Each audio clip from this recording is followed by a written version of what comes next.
one, where does that rank on exciting finishes that you've seen? And two, for this group to be down 2-0 in the first and be the ones on the comeback side, just what does it say about the resilience of the group? Yeah, we know we got good character in the room, so obviously we got to correct some things the way we started. You want to put yourself in that hole, but there's a lot of hockey left. And we know we have the ability to come back. We can score goals. So that part isn't going through your mind that you can't do it. It's more about, hey, we got to put the brakes on what's going on right here and get back to managing our game better. So that's what we were able to do, and sure enough, we claw back into it. So checked very well from then on. So that's a big positive for us. Dangerous offensive team. You got to be able to do that. Credit to the guys for not opening up the game, trying to get it all back at once. You know, you chip away, you got 50, whatever it was, 4 minutes left to do it. So, and then the finish, yeah, you don't see too many of them. Good for us to get one go in our favor this year. Regular season, a couple of buzzer beaters didn't go our way. It seemed like, I think it was Dorofiev, a couple of games in a row. Didn't see it coming, to be perfectly honest. When Carly disappeared on the bench side, you can't see what's going on over there. All of a sudden, the puck comes to the slot. Referee's waving the goal off. You think, another one, but got in under the wire. So fortunate because to get a break there, because in reality, they got a break on the third goal, right? Goes in off our guy. So I guess maybe the hockey gods even some things out.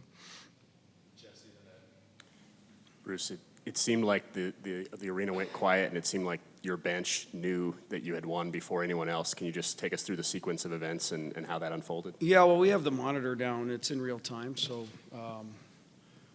Rogie, our video coach, backed it up, and we saw it, point 4, it went in.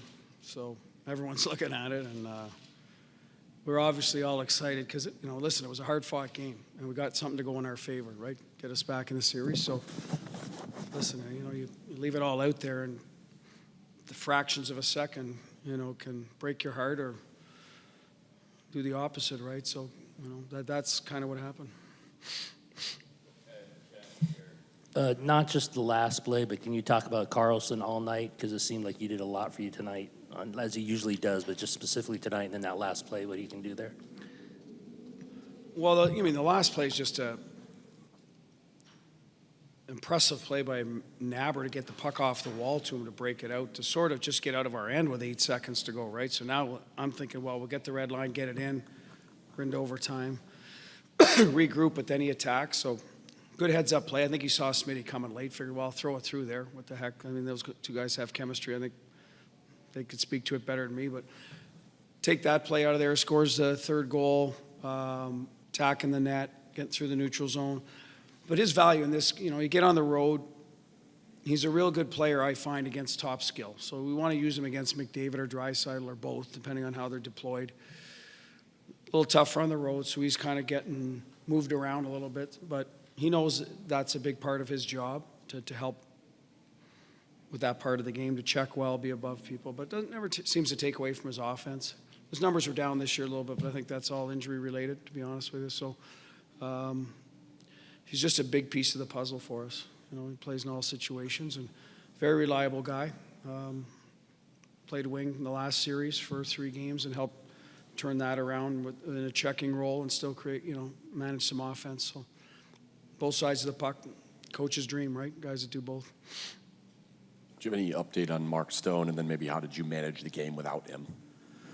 Well, he'll be listed as day-to-day. I don't, we'll see tomorrow how he's feeling. Obviously didn't return. We saw that, but it doesn't preclude him from playing the next game. We'll know more tomorrow. We managed quite well. It seemed the guys wanted to pick him up.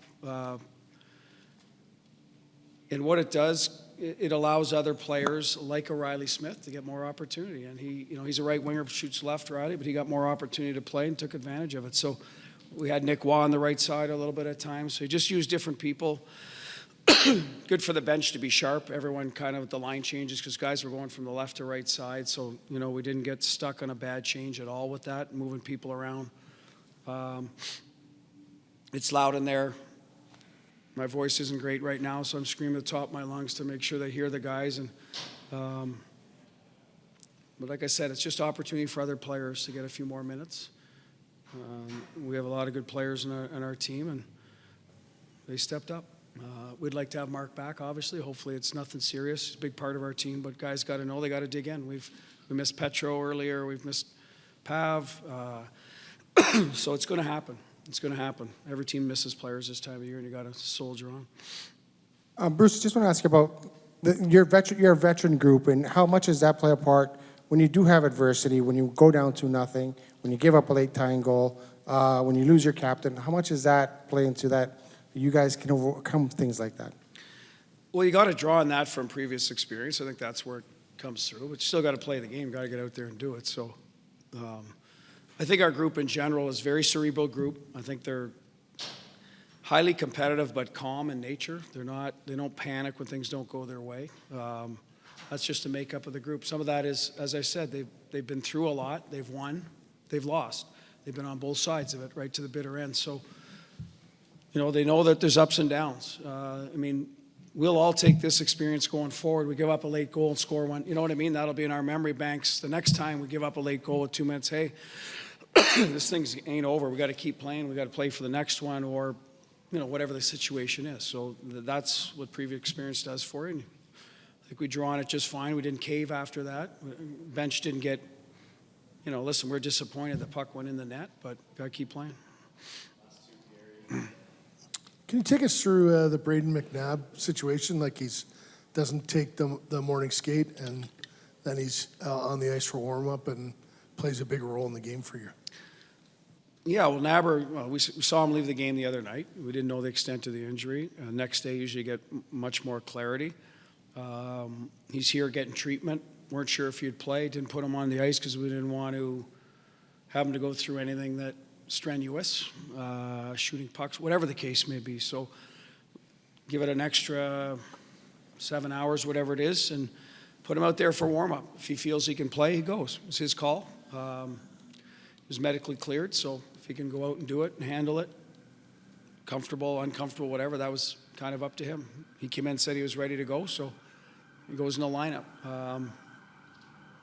Happy to have him back. Obviously, when it happened, we weren't sure. Didn't look good, but worked out okay for him. Hopefully, we'll see if there's residual effect from tonight. But Korzak was ready to go in if need be, but wasn't necessary. Just going off that, Bruce.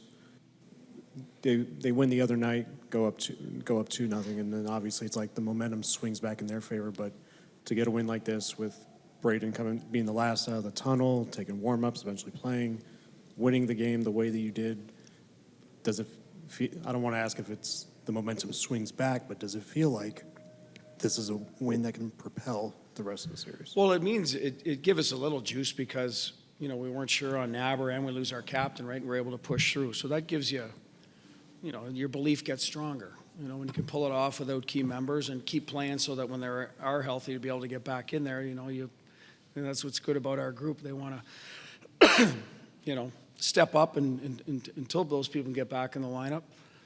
Turns out Nabber did play. We'll see on Stoney, but momentum will disappear tomorrow. We'll wake up and it'll be 2-1 Edmonton. We'll get to enjoy it for a few hours. I think that's the beauty of the playoffs, and you kind of get back at it. So I don't know about momentum. I think both teams will be, preparing to win the next game. That's usually how playoff works. You got to park things in a hurry, I think. Can't get too upset or too high or too low on situations. As I said, we're excited. We won the game. Thought we played well for the most part. I think that's what our emotion is right now. And as I said, tomorrow we'll start preparing again, talk about a few things, do what we have to do to get ready for Game 4.